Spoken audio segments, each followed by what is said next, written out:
মানে পুরো টাকাটাই লস। এখন বাজে রাত্র ঠিক 2:05 আর খাইতে মন চাইছে ভাই তেহারি, তাও আবার সরিষা তেহারি, ইউনিক কিছু। পরে কই পাবো এখন এত রাত্রবেলা? ফুড পান্ডায় ঘাটাঘাটি করতে করতে দেখলাম এক জায়গায় পাইছি একটা রেস্টুরেন্টেরিতে, রেস্টুরেন্ট না হোম মেক জানি না, যাই হোক। এখন ভাই অর্ডার দিছি, আধা ঘন্টার মতো টাইম লাগবো, রাইডার আসতেছে রাস্তায়, দেন ওটা খাইয়া তোমাদেরকে রিভিউ দেবো। তো ফাইনালি অর্ডার পাইয়া গেছি হাতে, এখন এটার রিভিউ হবে। তো অর্ডারটা এখন আনবক্সিং করবো।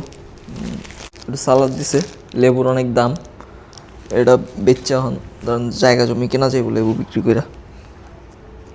আর এই হচ্ছে আমার তেহারি, ফয়েল কর।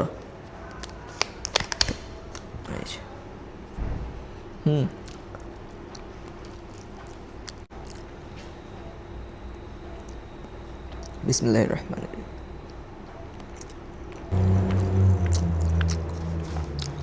এটা খেয়ে মনে হইতেছে আমি মনে হয় ফুড পান্ডায় ফার্স্ট একটা লস খাইছি প্রোডাক্ট অর্ডার করে বা খাবার অর্ডার করে, কারণ এটার স্বাদ আমি একদমই স্যাটিসফাই না এটার স্বাদ নিয়ে।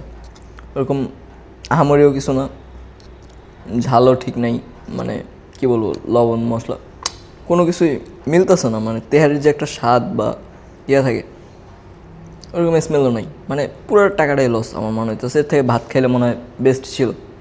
এই রাত্রবেলা এত কষ্ট করে অর্ডার দেওয়া মানে পুরো লস। মানে এই ফার্স্ট টাইম এটা ধরা গেছি, কিছু করার নেই।